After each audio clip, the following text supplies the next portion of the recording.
bad enough that people approach the Bible as a theological dissertation, which it's not, but it's not even theological.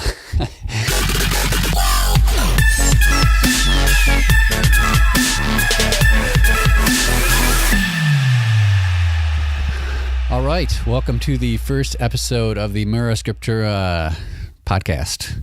Today I'm going to be talking about political propaganda in the Old Testament.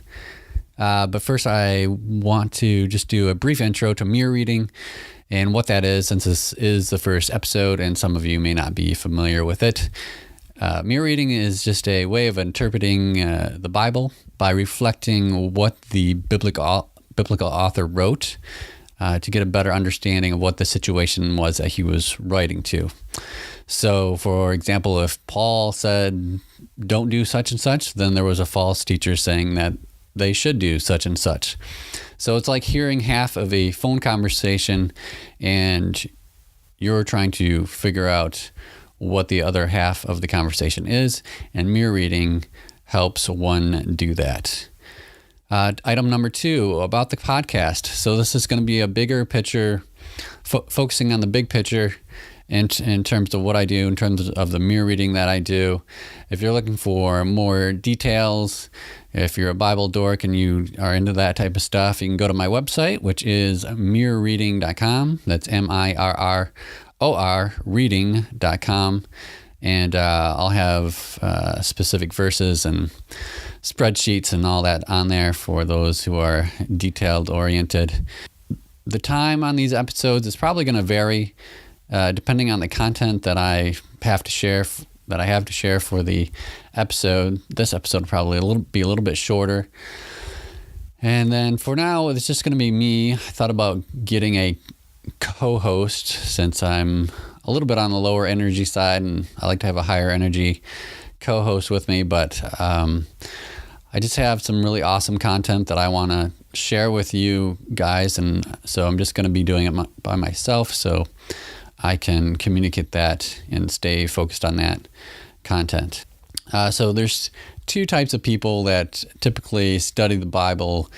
One is they're studying the Bible to help them with their lives, and 2, they're studying the Bible to find support for their theology. And sometimes those types intermix, but I'm not going to be addressing either of those types, but what I do can be used as seeds for those types. So I'm just focusing on the meaning of the text, why the text was written originally. So, how that applies to your life, or how that supports your theology. That'll be up to you to figure that out. Although I will say I'll probably have a theological impact section in each episode, and I will try to tease out a little bit of the theological implications of the mirror reading that I do. Although that's not really my thing. I'm more of an exegete, not a preacher or anything like that, or even a theologian. So, although I'm familiar with those topics. And one other thing I wanted to mention is about the theological impact that mirror reading can have in terms of how I'm approaching it. And that is I'm studying not in terms of theological topics. I'm studying in terms of books of the Bible. So, if I mirror read something in Galatians and it knocks out one of the legs of Calvinism, there's 4 or 20 more legs in Romans, or there could be. I'm not saying there is or isn't. I'm just saying that unless it's a one-verse theological topic, then my mirror reading probably won't have a super big impact. I mean, unless I mirror read the whole Bible, or all the verses that have to do with that theological topic. So unless it's something like the rapture, which pretty much depends on one verse in what is 1st or 2nd Thessalonians, then the theological impact may be limited. So don't get upset for me for not explaining all the theological implications of the mirror reading, but I hope you get some value out of it and are enlightened by the mirror reading that I do. Item number 3, define political propaganda. So when I say political propaganda in the Old Testament, I mean political, not necessarily in the sense of government, but any type of group, whether it be government or religious. And propaganda, I don't necessarily mean in a negative sense. I just mean it's a messaging that's promoting the agenda of one of those political groups. Having said that, though, politics and religion were very much intertwined in the ancient world. So you'll be seeing that played out as we mirror read here in the next episodes.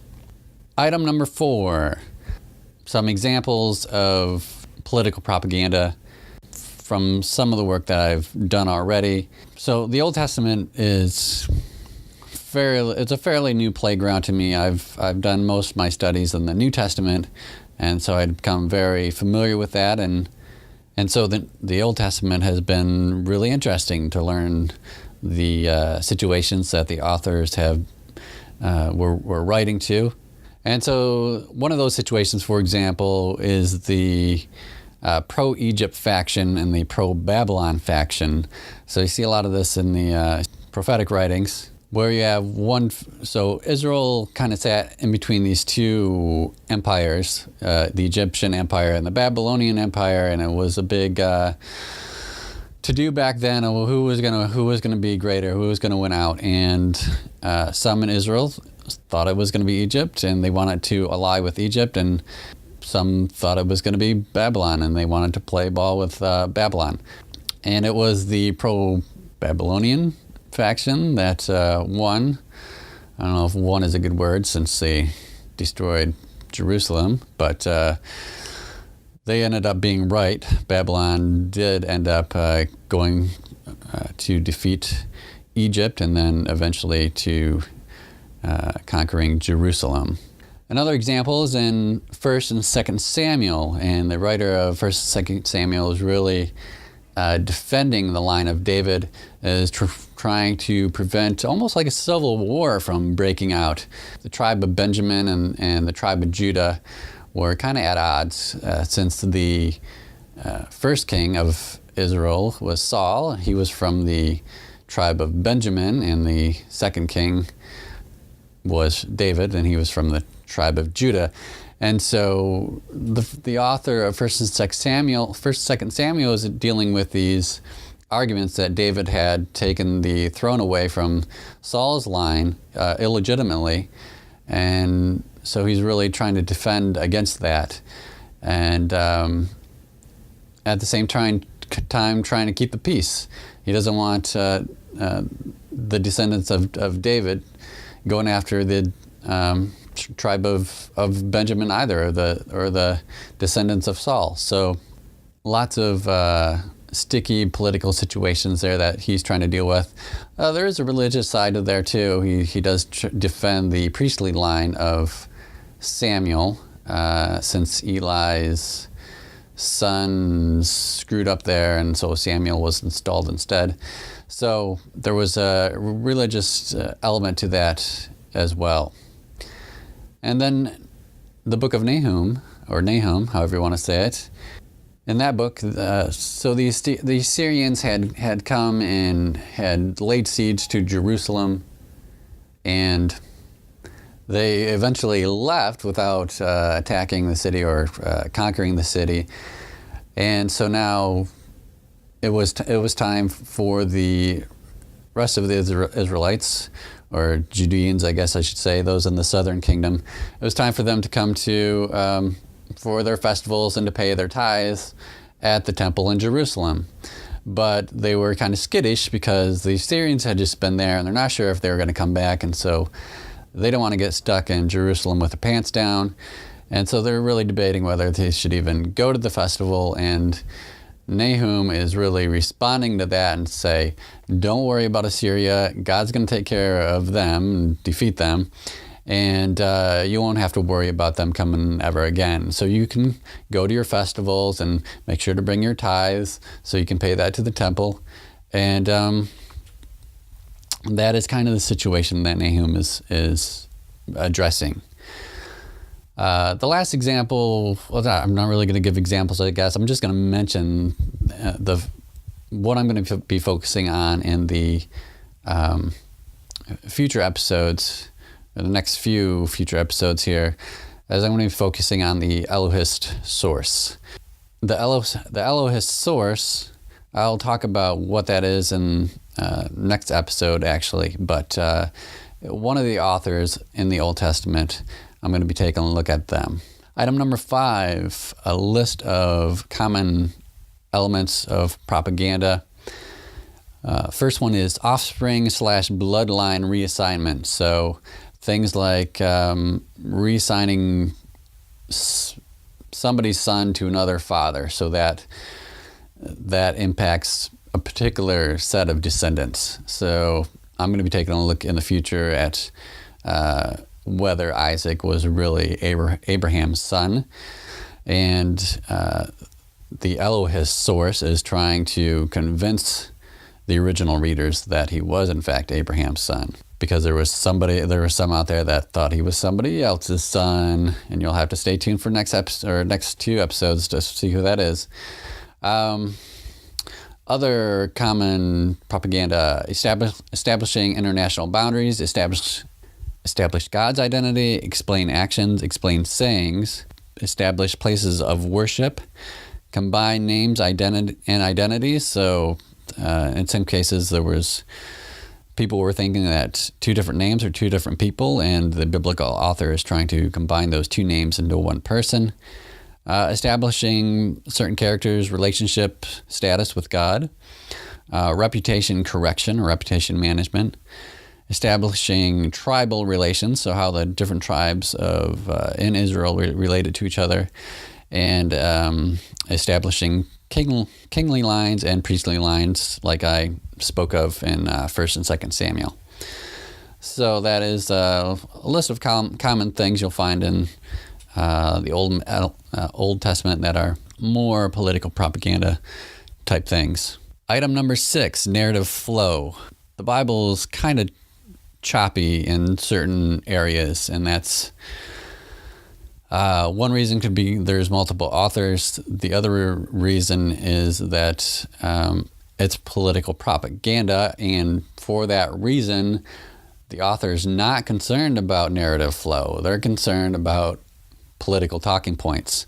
As they're writing, they may just be going down the line of their political talking points, not really too concerned about the flow. And so that is maybe one of the reasons why certain parts of the Old Testament is kind of choppy. Item number 7, so the theological impact of this political propaganda. Really, to me, I think that it means that we're really just gleaning theological content out of the Old Testament. I mean, it's like crumbs from the table. And that makes a big difference, because if people approach the Bible, it's bad enough that people approach the Bible as a theological dissertation, which it's not, but it's not even theological. I mean, it's political.